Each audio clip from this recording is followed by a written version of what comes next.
van a poner en crisis el proyecto europeo? Espero que no, pero desde luego van a aumentar los eurófobos, entre otras cosas alimentados por la falta de respuesta de Europa, la falta de respuesta a los verdaderos desafíos. En la última discusión, una propuesta optimista Macron, un poco rebajada ya y tiene más un aire más light, pero aún así es una propuesta de gobernanza de la zona euro, de política exterior y política de seguridad más europeizada y más autónoma respecto de Estados Unidos y respecto de los demás. En todo eso estoy de acuerdo. También hay una propuesta de hacer una política migratoria, pero después hay un vacío absoluto en la propuesta de introducir en la construcción europea elementos de cohesión social. Por tanto, política social. En realidad Europa inventó la economía social de mercado. Ahora parece que durante unos años le estorbaba la idea en la que empiezan a aterrizar todos por razones de sostenibilidad. Por lo tanto, tenemos la amenaza de un crecimiento de los antieuropeos o eurófobos y una defensa demasiado tímida de los valores de Europa y de la necesidad de estar juntos para enfrentar los desafíos del futuro.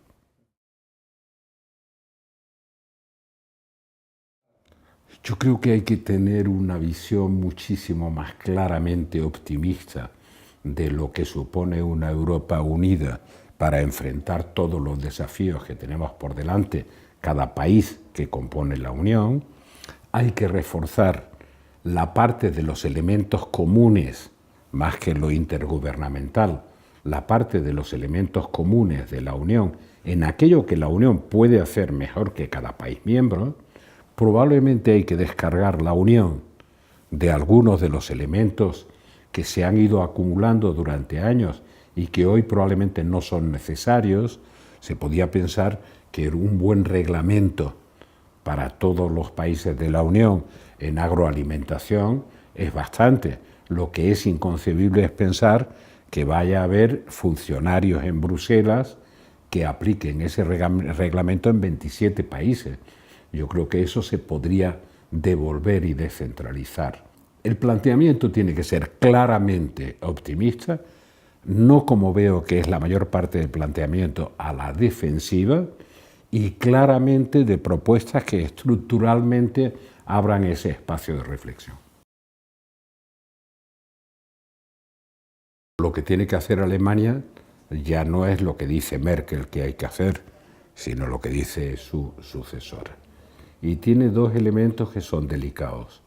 Uno, que es que apuesta por lo intergubernamental, lo cual refleja una cierta desconfianza en las instituciones de la Unión, en ese juego de comisión y parlamento. Y el otro tema, más allá de lo intergubernamental, es de contenidos. Hay una enorme resistencia a avanzar en una política social de tipo europeo, de solidaridad europea. No quieren avanzar en una solidaridad con repercusiones sociales, pero no en los temas que afectan directamente a los ciudadanos. A medio y a largo plazo, en Alemania podría llegar a ocurrir un fenómeno parecido al de Japón. Hay elementos diferenciales, pero por ejemplo hay una parte de la industria alemana afectada no solo por la crisis comercial, sino afectada por nuevos modelos de producción a los que adaptarse costará mucho trabajo, por ejemplo, la industria del automóvil. Hay más instrumentos para vulnerarlo. Lo que no habían eran los medios tecnológicos para perturbar incluso la percepción que la gente tiene, ¿no? Es verdad que con estos medios tecnológicos vamos a ver no solo elecciones en las que se fractura la opinión pública en una pluralidad mayor de partidos, que sería lo menos grave, no, sino que cada una de las propuestas políticas a la vez se sirven de manera fracturada. Eso unido a que va a haber sin duda alguna, va a haber injerencia, ya lo hubo en el proceso catalán, lo hubo en las elecciones de Estados Unidos, no me cabe la menor duda. Entonces habrá actores internos de la mentira y actores internacionales de la mentira para distorsionar el sentido del voto.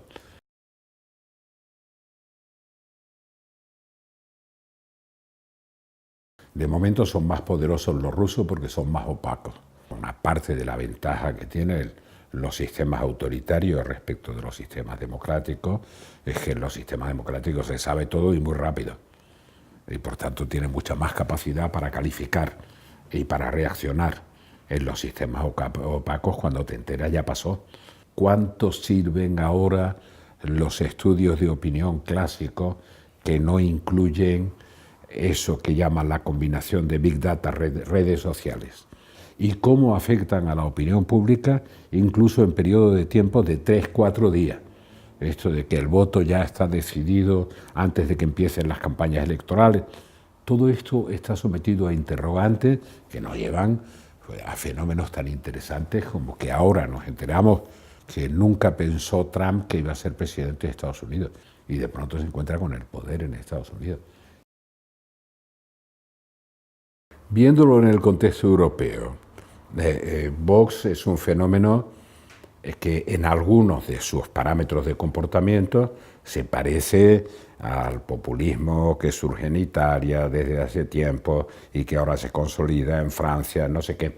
Por lo tanto, son partidos de extrema derecha. Hemos visto la evolución, que ha sido relativamente rápida en Finlandia, ¿no? Claro, y un partido que llega a tener, ponte tú, un 20%, que quiere decir que el 80% de los finlandeses no son auténticos. Bueno, ¿a eso se parece en algo Vox? Sí. ¿Qué alimenta específicamente ese fenómeno en España que no se da en otros países? El elemento diferencial fundamental es la crisis del separatismo, del independentismo catalán. Eso es lo que le da un ingrediente especial a Vox, porque ni siquiera es un nacionalismo a la escocesa, para entendernos, que sea más integrador. Y ese elemento específico lo diferencia de otros populismos europeos o irredentismos europeos y le da una pátina específicamente española. ¿Por qué aparece ahora? Que es lo que se preguntan mucho. Yo creo que el efecto fundamental o la causa fundamental está en el choque independentista de Cataluña. Lo que algunas veces digo de broma, pero en serio, aquí estamos pasando del bipartidismo, que a pesar de todo buscaba la centralidad para tener mayorías y sobre todo para gobernar, al bloquismo, que en realidad lo que busca es la diferenciación del otro.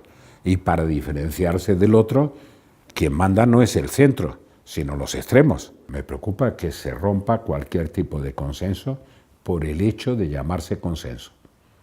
Por tanto, es un problema más de fondo, más filosófico, que de los temas concretos. Espero que esas cosas no tengan mucho recorrido, pero la crisis nos va a durar unos años. Hay una dimensión de los últimos meses, ¿no? Hay una más clara expresión de voluntad europeísta del gobierno de España. Ha habido durante varios años una especie de distanciamiento, no de distanciamiento formal, pero sí de distanciamiento en la actuación, de no jugar el papel que te corresponde. Yo recuerdo cuando estaba en el Consejo Europeo hace mucho tiempo, pero bueno, yo llevé 10 años, que hubo una crisis italiana que no era de europeísmo, era la crisis Mani Puliti y toda esta historia con todos los cambios que se pusieron entonces, y Italia perdió cierto pie en cuanto a la construcción europea. Incluso algunos conceptos que yo utilicé, como el de la ciudadanía europea, que eran italianos, me lo atribuyen a mí. Fueron los italianos los que diseñaron la idea de que en un espacio público compartido, con una representación democrática y con poderes, tenía que haber una dimensión de un paquete de ciudadanía. Eso lo puse en marcha yo y lo conseguimos en el Tratado de Maastricht. Pero el origen de la idea era italiano. Entonces los italianos tenían preocupación con razón porque España estaba sustituyendo el papel de Italia en aquel momento, ¿no? En este momento que se va a Gran Bretaña, que en Italia hay una crisis como la que vemos desde el punto de vista europeísta, España debería ocupar ese papel. Pero creo que está demasiado distraída en problemas internos que están fracturando a la sociedad y acabando con los consensos para construir un relato y un proyecto europeo que le dé peso a España, gobierne quien gobierne. Temo que eso ocurra, dependerá de lo que pase con las elecciones generales, europeas. Veo incierto ese futuro. No creo que vaya a cambiar mucho la opinión pública respecto de Europa.